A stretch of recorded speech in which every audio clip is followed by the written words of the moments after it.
Well, it's the big show.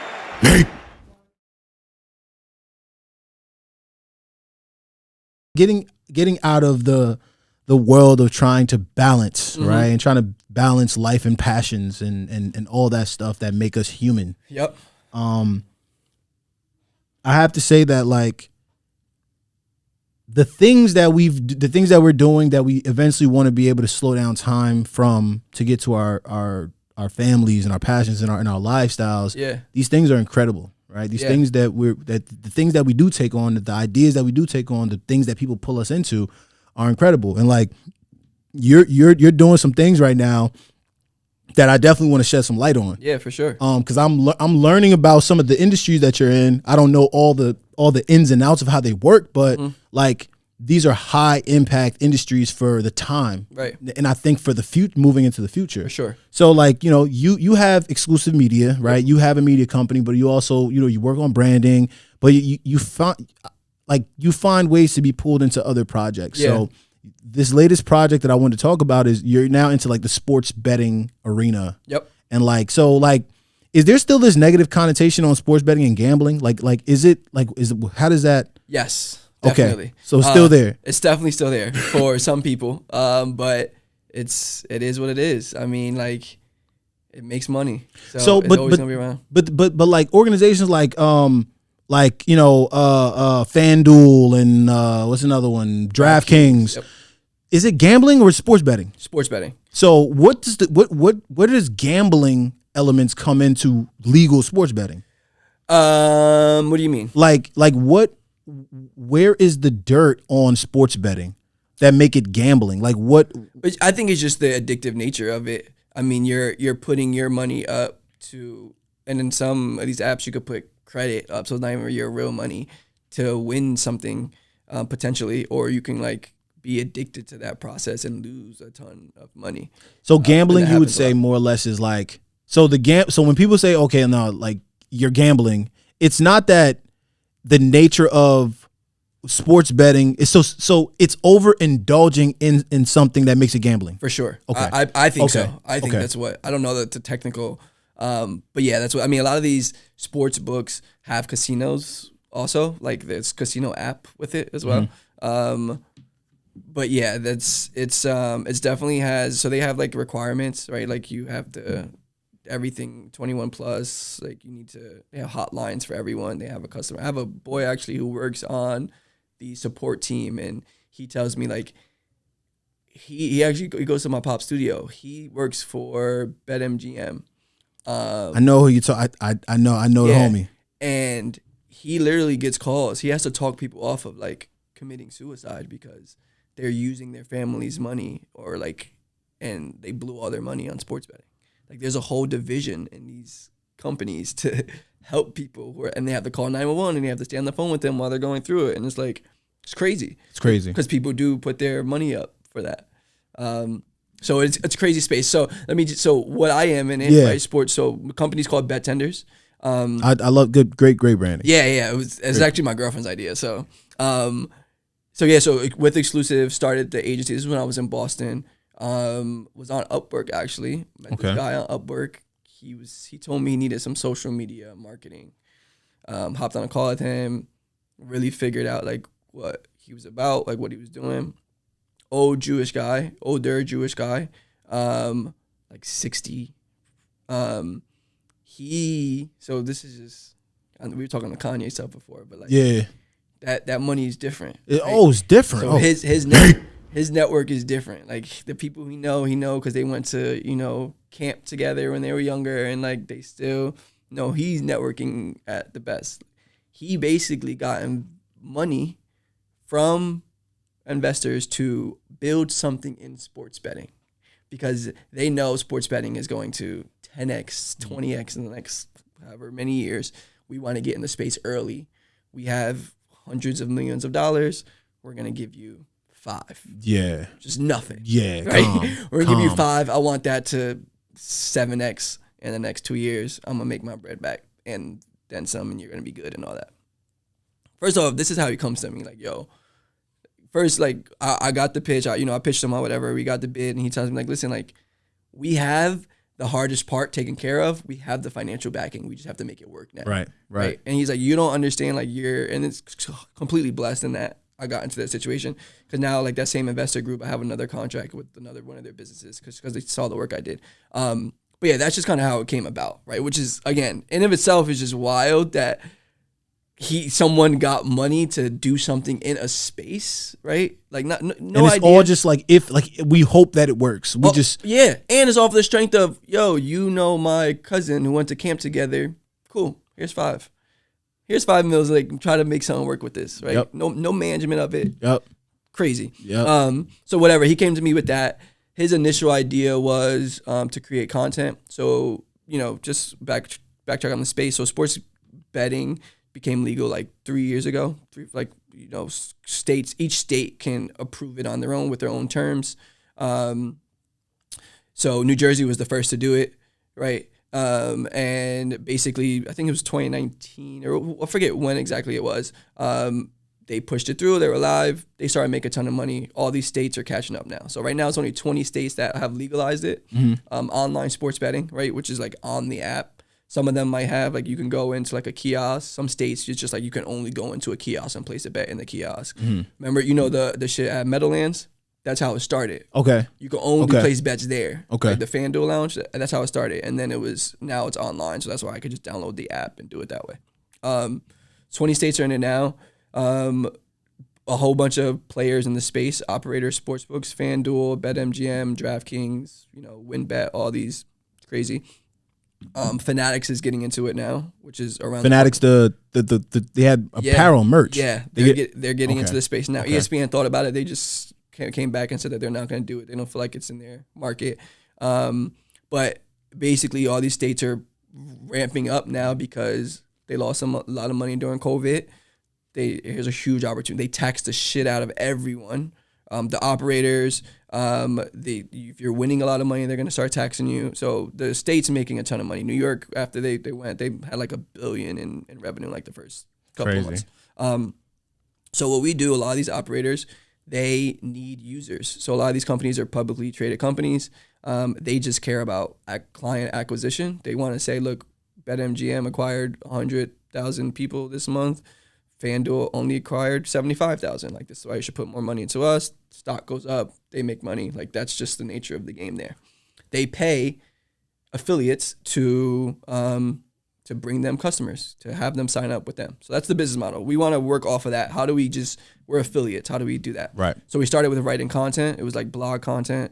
We were like, you see it all the time on ESPN. Like, this is why you should choose the Pacers over the Knicks tonight. Like, you read that article, you like the advice, you click in that link to BetMGM to place your bet, we get paid off of that. Yep. Super fucking hard to do. You got to have a lot of content. Right. There's a lot of competitors. We're competing with like Action Network, ESPN. They're putting a ton of money into content every month.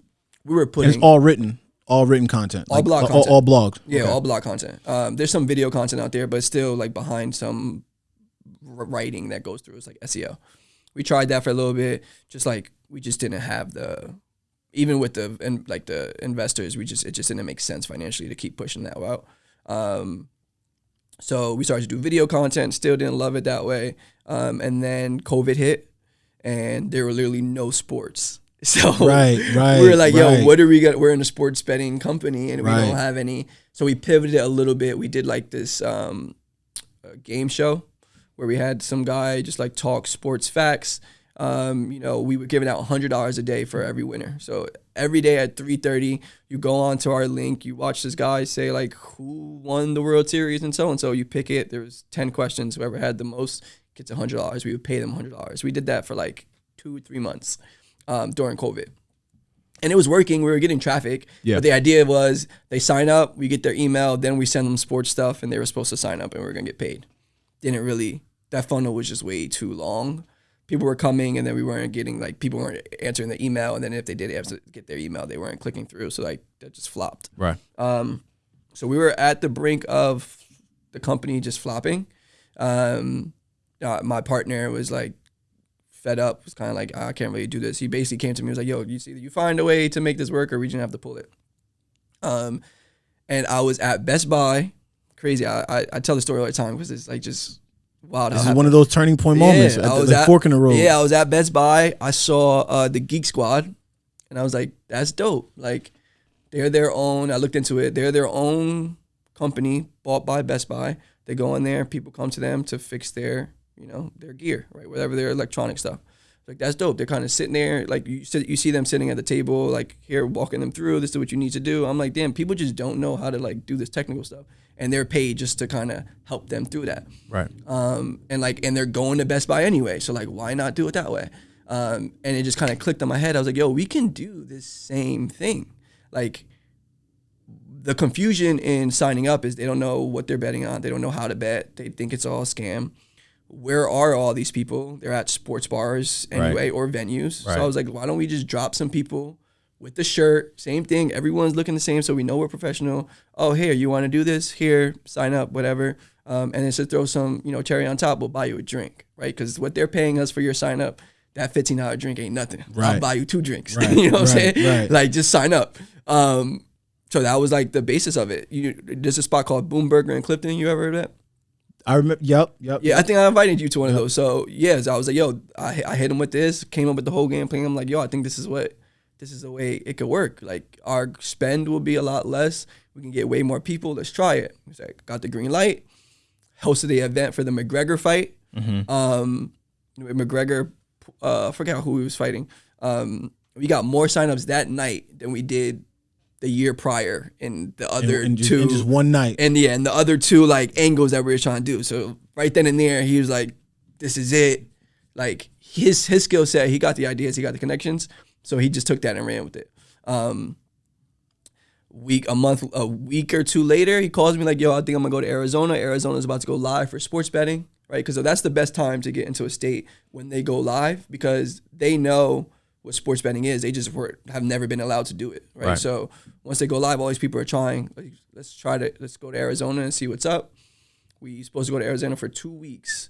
Ended up being there from September to March, right? We bought a crib out there. Well, we bought our apartments out there. It was me, him, and like one of my other partners.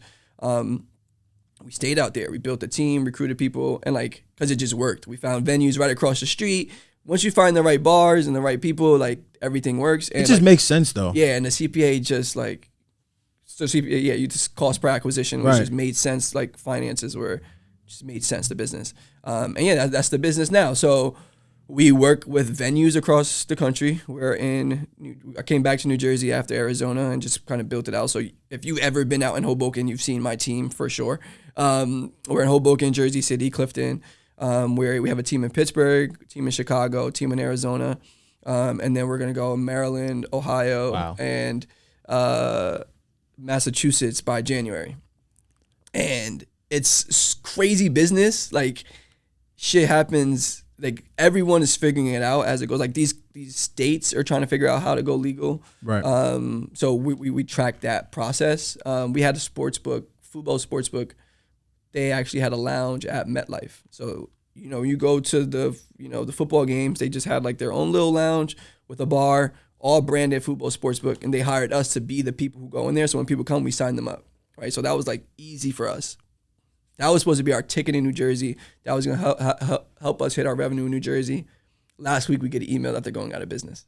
Wow. Bankrupt, no more football sports book. And that shit happens. That's the second time that's happened to us. We're a sports book that, like, we are building something with is like, you know what? This division of the company is no longer. Right. So, like, you talk about a pivot, right? Yeah, like, we talk about pivots here. It's like, oh, yeah, I lost an employee. It's like, damn, nah, this whole business is gone. Like, we got to figure out what's going on there. And that shit was dope for what I'm doing right now. I mean, well, listening to this, well, one, that's a journey. Crazy. This is taking you on, like, the peaks and valleys that you just stated is crazy. Yeah, it's wild. But I mean, yo, it's like the space is so new still. Yeah. So you're like, you have to forecast for these things. Yeah, we got thick skin now. Like I said, this is the second time it happened. The first time it happened, we thought we were gonna go out of business. Then we, bounced back. We had another operator. We found 1 or 2 more operators, got into a new market, and that was fine. But yeah, now it's just like we kind of expect it. It's kind of a joke of like whenever anything's going well, we're just like, all right, something really bad's about to happen. Right. Like, and it's kind of like a joke, but it's been that way. So like you're primed for it. Like, yeah, we just kind of know that's the nature of the business now. Yo, so in this space, sports betting, like, I mean, I follow you. I follow you. I see what you're doing. I see how it looks, and it literally. I think a gauge for a good startup, a good company, right at the inception is like when it gets rolling. Could you have always seen this way? Like I asked myself, like, hey, like Uber seems like it was always around. Yeah. Right. It like, what was life without Uber? Yeah. Right. Like, what was life without these other things that we know as today? What was life without the iPhone? Yep. For bet tenders, it just makes sense. And like granted, I haven't yet been to a bar to see you guys in operation, but I see you promoting, and I see the aesthetic of and it looks like native. It looks very natural. Thank you, like bro. you would have people in these environments kind of assisting people to get involved with sports betting at a sports bar. Yep. Ambassadors. Ambassadors. Right? It's like you see that shit all the time. It's like, why not sports betting? Why not sports betting? So I think y'all are really like scratching the surface as something that can be a pillar within that. And I see competitors eventually coming into your space if they haven't already. Yeah, they are. They're in there now. So we have one, we call them betting zeros. That's one like main competitor. But it's not like it's good and bad thing, right? It's like at least me personally, I kind of see how they're moving and what they're doing and figure out, all right, how we can do it better, differently. But it's also a good sign like this market is like here to stay, kind of. It's like evolving. you want that. If you're the only one doing it, then it's probably like, what's going on? But yeah, it's been good. It's like competitive. We literally are sometimes at the same bar. Yeah. Where it's like, yo, that's kind of like it's like gangs. Yeah, we'll fuck with that side. Like, yo, you gotta get up out of here. Which that happens, and like, you know, we'll see. Like, they're definitely. So we already had some teams out in Ohio, like for the beginning of it. When we go live there, we're gonna see some of their team out there, and then it's gonna be like we're fighting for bars, we're fighting for land almost. So in terms of working with investors, right? Because this is possible because of that relationship and the access to that capital. Like, what are some of the downsides of that you've seen in terms of like having to deliver, right? Knowing that this money's on the line and like you got to be able to 10x this in X amount of time. Yeah. So truthfully, you know, I'll be open. The partnership arrangement I have, right, and because of the nature of how it was built, I'm not tied to any of that funding, right? That's my partner. Right, and he gets more of the equity stake in the long run because of that. Right, cool. Right. So I don't feel the pressures of that at all. I'm the operator. Do you self-inflict that pressure to perform though? Like, do you tell yourself like, yo, like, nah, this is my undertaking? Like, do you take on some of that pressure even though you don't have to? The pressure to make it work. Yeah, for sure. But that's just because this is my ticket. Like, we have our goal is to sell this in the next couple of years, right? And then like, with that, everything we said before, I could do all the other stuff I want to do. Yeah. Right? When we passion, money, with the money you could do everything. That's my game plan right now. So I have that. And also to your other point, what you said, like resume, right? Niggas ain't fucking with me if I tell you I sold this sports betting company here. And like you said, it's gonna be around, it's gonna be what it is. They're gonna see, of course. Bet tenders are gonna be at Applebee's across the country, right? Yep. It's gonna be like, oh yeah, like it's gonna be normal, and I'm like, nah, I sold that company to them. Right. So like that's my motivation alone. But as far as the investor portion of it, I luckily don't have that pressure. He does though, and like I said, he's older. It weighs on him, and it weighs on the business. It definitely affects our business decisions.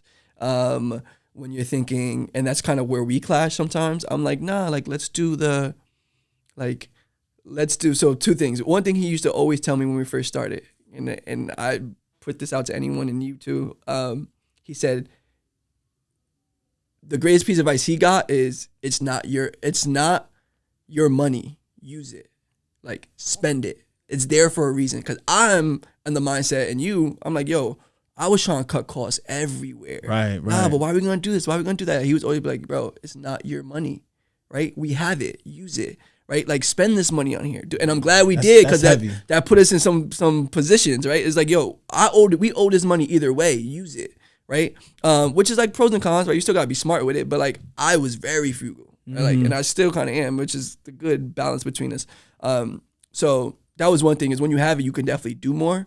But he's super stressed, bro. Like, if you think about it, he gotta pay this money back. He's already in the hole a ton. Yeah. So he feels that pressure. But on the investor side of it, what I noticed is they're already so much money in. They're gonna keep. They got to keep fueling it. They got to. Got to. Yeah. They got to. Right. So like it's just a never ending circle of like, yeah, we gotta perform and we gotta do these things, but we also still got that backing. And I get granted, like I said, I'm super blessed. Like this is a scenario that not too many people Right. are in, and like so it's new for me to kind of just figure it out and be a part of it. But I've seen him, like you talking about me breaking, like I've seen him, like it's been and that's a part of just being in having a partnership too, is like really personal in that matter of like, yo, what's your well-being like mentally? Right. Like, we can't make this work if you really can't even like function right now. Right. You know what I'm saying?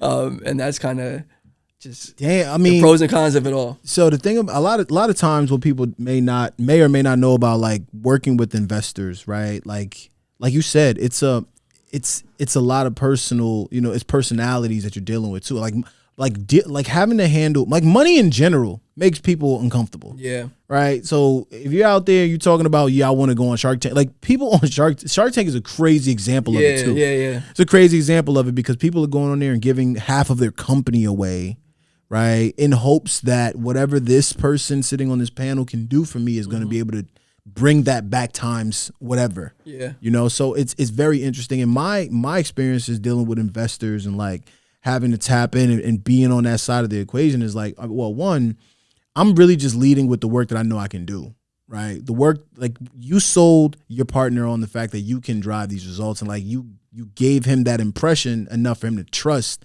you can get that done. So whatever stress he's taking on at the tail end of it is like, yo, I trust that Zaire is going to get this done. Yeah, for sure. Like, so he has that belief in you. And that's when you got a partnership like that, man, it's super like, it's super inspiring, yo.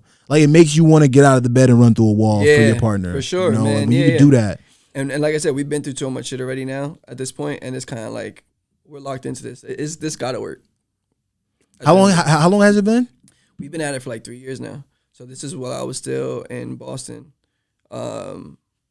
We started, and like I said, it changed forms, but Bet Tenders for what it is right now was a year and a half in. So like, would you say that the Boston area just is like the hub of startup and entrepreneurship? Like, cause that Boston, I mean, that's like Harvard is in Boston. Like, yeah, you know, like you get mega institutes that are like top level business schools. Yeah. So would you say like you being in that area, what did it really do for your perception of of business and like growth and startup? Honestly, bro, not that much. Really? So, yeah. So I went out there to work for a startup. That's why I initially went out there. And then I left them because it just wasn't working for me. It was kind of a weird arrangement I had there. I did what I had to do and I was ready to go. But I stayed out there because, why did I stay out there? So I stayed out there. I was working this concept, this exclusive house. I remember. Right, where you kind of bring these entrepreneurs together.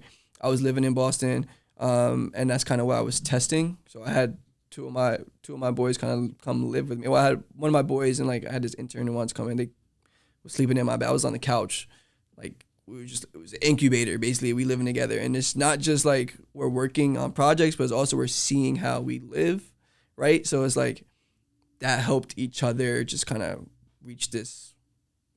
To this day, I got close ass connections with all of them, like family, and they're super successful. You know, and I'm doing my thing, and a lot of that is rooted into like that year and a half that we were there together. But that was really what Boston was for me. It was just we were just in this apartment together. It was 4 of us. We knew the neighbors upstairs. It was cool, but we was just grinding every day, working on the same projects. They were working on exclusive stuff. They were working on their projects. I was giving them ideas on that, and so that's where I met. You know, my partner. Actually, I guess that's kind of how it helped. I told him that's what we were living in. He always jokes about it. He's like, yo, when I met you, like lived in the frat house for entrepreneurs, and now you're like doing this. And that's kind of how we initially linked. I wasn't like in the scene in Boston at all. I was really locked into my crib working for 2 years. Yeah. Yeah. I mean, but yo, it's gotten you to this position now. For sure. You know? And that shit it's super dope, bro. I'm really proud. It. I'm like, yo, from the time we met and to see the different like evolutions of your journey, right? From like focusing on like trying to create content and ads and commercials and stuff like that and content for TV, and then you get into branding and management of talent, and then now you're into it's but would you say that there's anything that's relative that's gluing it all together? of everything that you've been doing, what is like the one like nucleus of a string that ties it all together? Good question. I never really thought about that. I would say, so if you go back to the idea of like, what's your why? Like, why do you do what you want to do? For me, my why is helping people find their purpose, or I wouldn't say find it, helping people get their, accomplish their purpose. And a lot of that for me is through business. I believe like your business, how you're making money, right? Or whatever that is, like the entrepreneurs who are passionate, I believe that's your purpose, right? Like for them, I like to work with the entrepreneurs who are doing something because like, yo, I'm trying to change this, or like, I believe in this. And I want to assist in that with the digital marketing portion of it. Like I know digital marketing, like if you nail this, that's a big part of your business. Yeah, you know what I mean? yeah. I can help you with that part. Right. In life, people many times want to figure out how to gauge and identify us, right? And I think that's something that I think that when I say this, I think you're gonna really align with it. Is like identifiable titles, right? And like being someone that doesn't want to be pigeonholed or like put into a box. Jay-Z says they can only put you in a box if you let them. They can only try to fit you in a box if you let them. Yeah. And like another quote about it, Ryan Leslie says they try to put me in a box. It's impossible. But like I mentioned before, I change my bio every day. At one time, I had my bio as titles do me no justice. Right? Titles do me no justice. I really and genuinely feel that way. And even calling myself just an entrepreneur, sometimes I wake up and I'm like, man, I'm not just an entrepreneur, bro. Yeah. Like, let me change my description on the gram or something. Like, Yeah. I feel like I just have this urge to constantly be trying to chisel this block that I am into what I want it to be. And titles for me, sometimes it's really hard to tell people like, yo, like I am this. Like I just be like, yo, like I don't. It's hard for me to tell people exactly like just one singular thing that I'm doing. But it's and I'm curious to know how you kind of take that on in terms of like a title. Like if someone were to ask you, okay, who are you? What do you do? And like you giving them just this one clear, I mean, of course, if we have to, we will. Yeah. Right. Because if it's for the simplicity of them understanding whoever we're talking to. Yeah. But like from a holistic standpoint, I really don't like kind of like just curtailing my value into one area. Yeah. Like how do you feel about that? So I avoid it. When people ask me that, my go-to is I work in marketing. Right. Smart. And this goes back to, the idea of like me being humble almost. Is like even when I owned Exclusive, or I still own Exclusive, but like even when that was like my main thing, I would never say like, oh yeah, like I own a digital marketing agency. I'm like, nah, I'm in digital marketing. Like, right. That's just enough because like it don't really. If it's someone that's like trying to do work with me, then that's when we're gonna go in. But if you're just asking me what it is, what you do, I'm in marketing. I like this idea now. My shout out to Aman, my brother. He coined this of like a life's designer, or like you design your own life. Someone who's designing their life, right? Because I think with that, it's all stages. Is like, what are you working on right now? What's this project, and how are you designing it? But it's also just like, it's not just my work, right? This is who I'm trying to be. This is who I'm trying to connect with, right? That's another angle for it. I think anything that you place the word life on is it's such a blanket, but it's like lifestyle. Anything that builds lifestyle into it now, people get it. That's a lifestyle buzz term. Oh, lifestyle business. Oh, okay, we get it. Yeah. You would do everything. Yeah.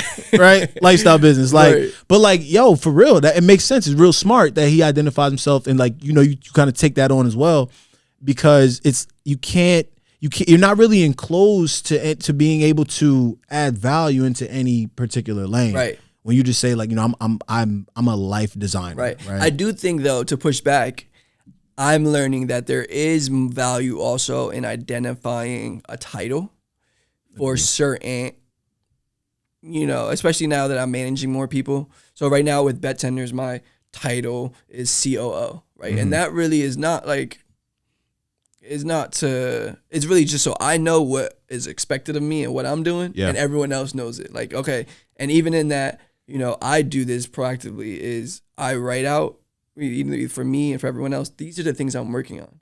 I am responsible for X. For affiliates, for the culture, for making sure coach is good, making sure everyone's aligned, making sure we got the long vision plan. Like that's what that helps me stay grounded and like focused almost.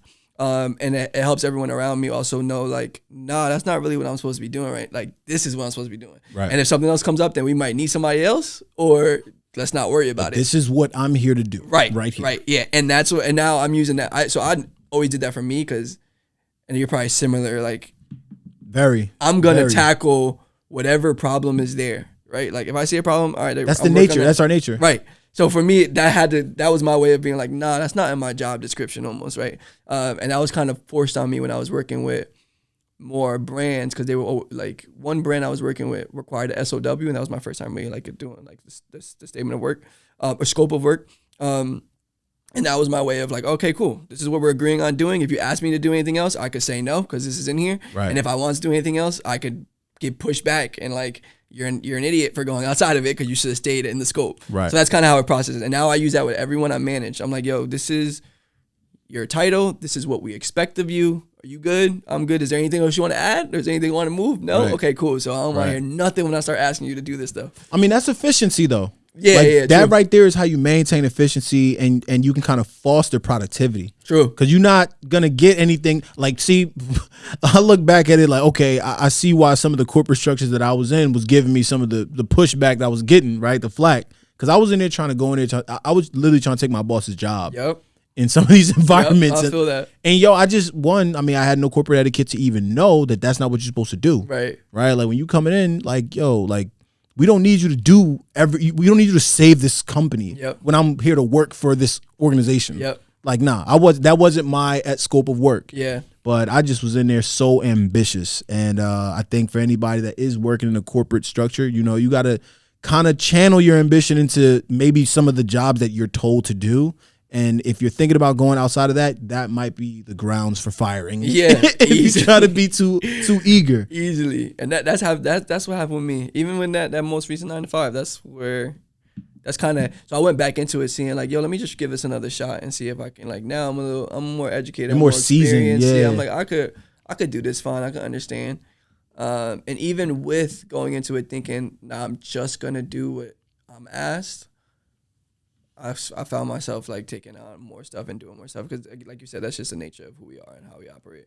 So in all of this, like when the company sells, when exclusive is your primary focus and you're rebalanced now, when everybody in the family has their Zaire loves me patch on Williams Wednesdays, right. Like, how are you kind of taking it all in and kind of capturing these moments, right? I know documenting is something that online you may not be as present on doing, but you do it within your own way. But like, are you gonna make like a documentary of some sort? Like, do you have the vision of trying to encapsulate this journey that you're on? Yeah, so that's funny. So I actually was talking to a group of guys a couple of months ago about starting to do that, about just following me around and creating content. Like I've always wanted to do that. My brothers and I always talked about like, this needs to be documented. Like, especially, I wanted to get it in the process, but it's not that easy to do it when it's in the process. I know you try to do that too. Yeah, bro. It's just difficult. I don't know. I think right now I'm at a point, like I said, my whole life is different now. Like I'm trying to figure out how to talk to people, how to do things, how to live a regular, like a normal life almost. Right. But that is one thing I'm trying to figure out is how to document. Like I want to, and again, all reasons why I wanted to hop on this is I admire you in the way that you use social media because, like, I feel like you do a good job of documenting and making sure people know. Like, so you can go back and you can see different points in your life and, like, I value that.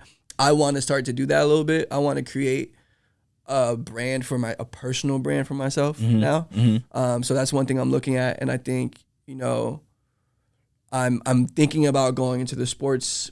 The sports betting guy thing. I'm not a sports bettor. I don't really do it that heavy, but like this business is going to be around forever. I'm going to be experienced in it. Like I want to probably leverage that. But then also this whole idea of what I'm telling you now of like the entrepreneur that doesn't have to be balls to the wall all the time, head down, doing all this shit, like those well balanced, seasoned, you know, like I'm still gonna have the impact I had, whatever, and I'm gonna be like focusing on my mental health is gonna be a big part of it, like whatever that's gonna be.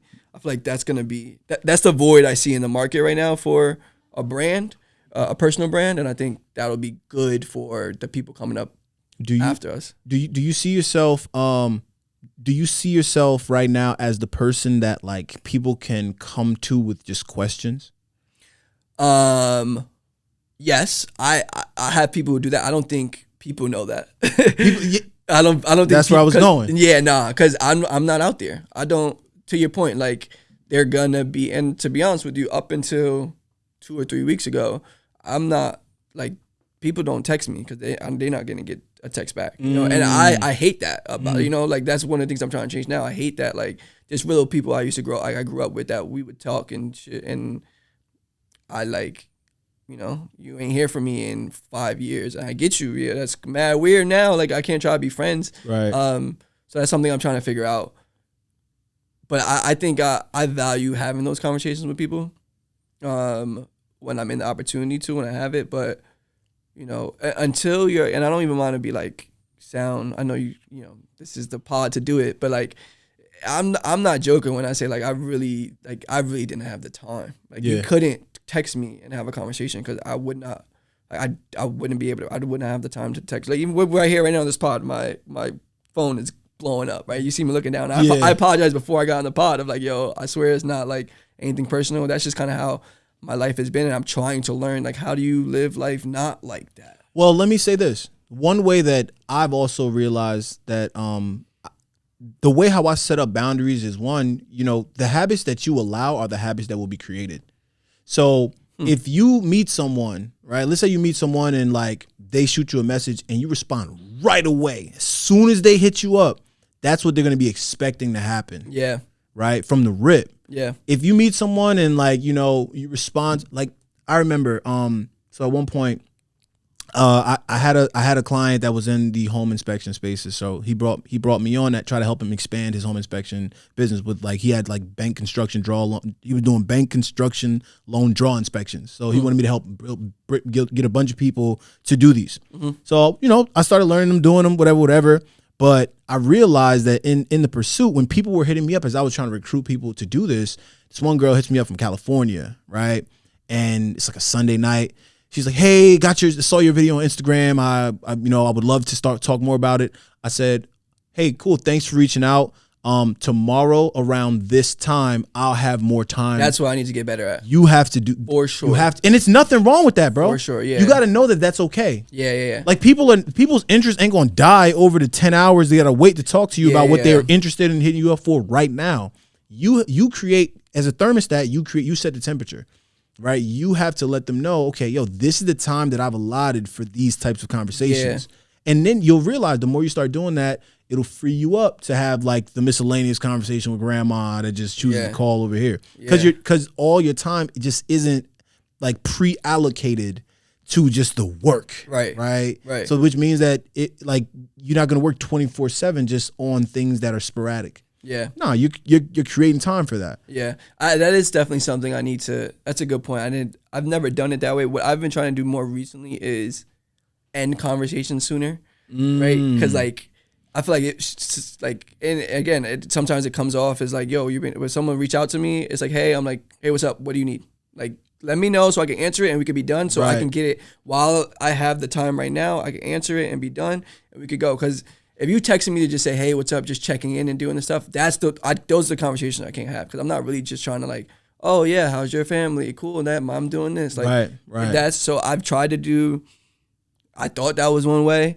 which I'm trying to get better at too, of just like, cool, right now, let me either fix it or give you the answer right now so we can keep going. Right. Or to your point, cool, bro, sounds good. Let me give you a call in 20 minutes. Like if I hop on a call with me, boom, I give you a good 10 minutes. And now some of my closest friends are starting to do that. They'll just call me. Cause like I could give like in 10 minutes of on the phone we getting way further than if we was texting for 10 minutes back and forth, and I'm like giving you half of my attention. So that's I'm telling you, if you like the Black Guy They Got podcast, I always try to leave someone with an idea of some sort of gem, some sort of like growth tip, growth step. I'm taking that. And on this, bro, literally create that boundary. And if someone contacts you out of like say like not in an opportune time, just tell them, like, yo, thank you. Well, acknowledge it. What I always do is, even if I'm caught out of position, I acknowledge whatever someone is hitting me with initially, right? Yeah. Hey, yo, I got your message. I appreciate your interest. Tomorrow around this time, I'll be returning these calls. Can I call you back then? Sure. People not gonna say no. They want what you got to offer. Yeah. You know what I'm saying? When you create value, when you create time for them, they got to make themselves available, or else they miss that opportunity. So I think that's something that just listening and reflecting back on this great conversation that we had today, it's like we have to, one, prioritize how important it is to create those boundaries. Yeah. Because burnout is not sexy, bro. Yeah. It ain't sexy at all. It ain't the wave, bro. It ain't. Nah, it ain't. But I appreciate you having me up here, bro. Like I said, I'm glad we finally long overdue. I love this platform, and this is your platform, bro. Like this ain't like people can come on this platform, right? And as a platform evolves and grows, it will be more, because one, black ideas are culture ideas. Like our ideas, the way our perspective, we shape culture. We are culture, right? There is no hip hop culture is culture. Yeah. So the fact of the mental capacity that we have to navigate the things that we're doing, people don't really get a platform where they're gonna hear like smart young people of color talking, right? Sure. That's in the culture, that ain't cornballs, that like we're doing shit, So I think that it's important to try to really keep nurturing and pouring water on this, even if life may happen and I may not be able to do it Sunday after Sunday. Right. I'm coming back, and I'm gonna have a heavy hitter that's doing shit, that's out here making moves that I could talk to, and y'all can hear like what y'all see us doing and y'all are enamored by it. Like, this is the perspective that it takes to navigate whatever you see Zaire doing, whatever you see me doing. It's coming to the table and like, yo, you're not alone. Yeah. I know what the fuck you going through. The shit real. You're going to get through it, and we're going to make it shake. Yeah, for sure, bro. Appreciate it, man. This is dope. This is another installment of the Black I Dig Out podcast. Just some housekeeping real quick. We want to shout out the homie LaTroy Watson, PR extraordinaire, on the ones and twos over there. Always keeping it together, making sure the show is intact. So many things that I have brewing and stewing in my universe, man. We're getting back to a lot of the things that you see at the link in my Instagram bio, doing brand consultations. I have been able to close my commissions a little bit with the consultations, and I have been fully focused on being a day trader, right? So for anybody that's really just been, yo, what's Al up to? I've been actively day trading. I want to shout out my partner, Grant Ellis. We got something really cool coming up called Gain Gains. Gang. So it's like literally super culture, bro. Like GAINGANG. And it's going to be a fitness and financial sort of lifestyle brand we're building, but we're going to be educating people on simple, low risk strategies into trading financial markets. That's fire. So we're going to, it'll be that balance. We're going to be building on it. You're going to be learning a lot more from it coming soon. And, I'm taking all of my financing into my control, learning these markets so that I can fund my own projects, bro. Yeah. That's my journey, and I want people to follow me on it. Literally, bro, it's crazy. Like, it's actually insane. How powerful these markets are, bro. It's powerful, bro. I bet. It is insane. Y'all put me on. I'll show you off cam. I bet. It's crazy. But yeah, man, shout out to everybody. Yo, where can we find you at? Tell us about Bet Tenders. Where can we find Bet Tenders? Where are you going to be at? What locations? If anybody's going out to the games, Sundays, football, how can we engage? So you can find Bet Tenders at Bet Tenders. We're always hiring too. If you live in any of the states that I said, or in your New Jersey, you could do that too. We're in Hoboken every weekend, so you'll see someone with the BT shirt. Me personally, at ZWillsX is my Instagram. Like, as we said, I ain't on it like heavy, but My personal brand will be rolling out. We're gonna soon. amplify it. Yeah, it'll be rolling out soon. I got some ideas. We'll see what that's at, and then I'm gonna be pushing all this content. Oh yeah, yeah, nonstop when that comes out. yeah. Nah, for sure, man. You know, this is another installment. We going. Yeah, you gotta get a make, bro. You ain't get a make all. Yo, You gotta hit it. This, As it is. bro, I do. Like, the is this your voice? Yo, that's the yo. Bro, let me. This is the funny story about how make. All right, happened. let's hear that. This is my voice. So, I was in LA. And I was listening to a podcast from another, like I think it was an NPR podcast on audio branding. Mm-hmm. And I was like thinking about it, like, yo, all of these prominent brands, companies that we think about, McDonald's, Burger King, Macintosh, Apple, they have these distinct sounds that when you engage with their product, you just know, like when you turn your laptop on, it has a if you know, like they have jingles. So I was like, yo, I need one of those. Need your own. I need something. And That's like fire. I always identified myself as Make 'em Say Al for a good that. amount of time, right? I was Make 'em Say Al. And over time, as I matured, I was like, all right, we have to mature, but we still want people to let them know, like what do we do? I just make shit. I just simply make shit, but I need to be able to do this in a way that's very, very bold and like aggressive to let people know what I'm on.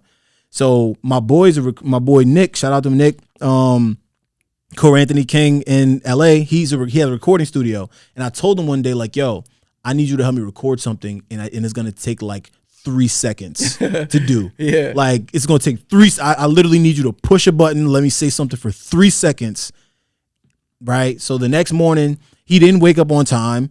And I'm just sitting in the studio and I'm like, yo, I got to record this, but I don't know what I'm just like, so I'm literally just in my phone screaming, make, just screaming, make. And I'm like, yo, this is fire, yo. So funny enough, I just had the sound, but then I'm like, nah, it's not complete.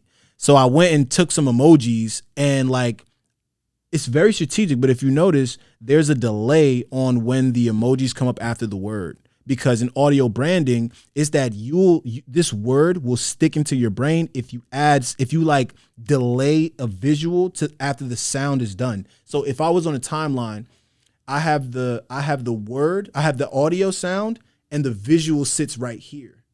So you hear make, yeah, okay. But the visual shows you after you hear the word. But when you see these emojis together, so I use the smoke blowing face and the monkey and the gorilla.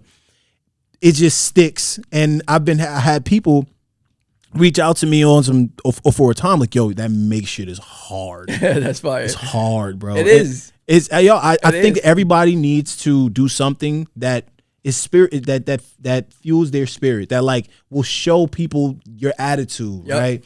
And like that big make shit is energy for me, bro. Like I really channel that. Like when I'm going after something tough, I'm like, yo, let's get in my bag. Let's focus, let's lock in. And I think, you know, I want to be able to help and get people to develop whatever that, either a sound bite or whatever that distinct thing that you think about. When people hear this, they know it's you. Yeah. When people see this, they know it's you. When they visualize or think about this, the only person they can come to is you about it, right? So that's fire. Getting people to that point, man. And that's what makes that personal brand stick out. Even a time tat, like, people. I was like, granted, I don't do anything for the appropriation of anybody, right? I literally do things for me. And I was in a tattoo shop one day, and the person I'd gone to get a tattoo with, she was getting this tattoo, and the guy comes over to me. He's like, yo, you want to get a tat? I'm like, nah, I'm chilling, bro. He's like, you sure? I'm like, yeah, bro. I don't really have no ideas to get a tat. He's like, if it was anything today that you would get tattooed on your body, like what would it be? Damn. He asked me that question. I'm like, yo, I mean, if you gonna ask me, the only thing I would possibly think to get tatted is something that put me in control of my time, right? Like something that gave me max control over the one thing that I think is very important is my time. So he's like, oh, all right, well, what would you get? So I'm like, yo, damn, you gonna put me in the spot? He was like, I was like, yo, I would literally get the word time like tattooed on my hand. He was like, word, let's do it. Wow. So he's like, all right, I'm not gonna force you. He's like, yo, I'm gonna draw a stencil and I'm gonna put it somewhere on your hand. And he was like, where would you put it? So I said, yo, I want to put it somewhere that's on my hand, but no one can really see it unless like I showed it to them. Yeah. So he's like, all right, well, where? So I said right here, because if I put my hand this way, you can't see it. And if I put my hand this way, you can't really see it. Yeah. It's only when I go this way. So it's really personal. That's dope. And even beyond that, from a personal branding standpoint, it was very bold to do this at first. But over the time of execution and people seeing like, yo, I'm not really relying on a corporate machine to give me opportunity. I'm going to go eat what I kill. And I'm walking around with a hand tag, like the culture we come from is like, oh, you get a hand tag. You like, can't be president no more. Yeah. Whatever. You know what I'm saying? Like, so I think small things, bro, help build that personal brand. And as you start to, chisel your way back into that fold, bro, you're going to find the little niches, the things that make you. Yeah. It's just amplify them. Yeah, for sure. Amplify. That's what I'm excited for. I mean, I haven't been this fresh since I graduated, so it's like a whole new ball game for me. Yo, I'm excited to see it. I'm right in your universe with it, and we locked in, yo. Another one for the books, and y'all gonna see this on YouTube soon. YouTube, Instagram, all that good stuff. All right. Cool. Well, it's the big show.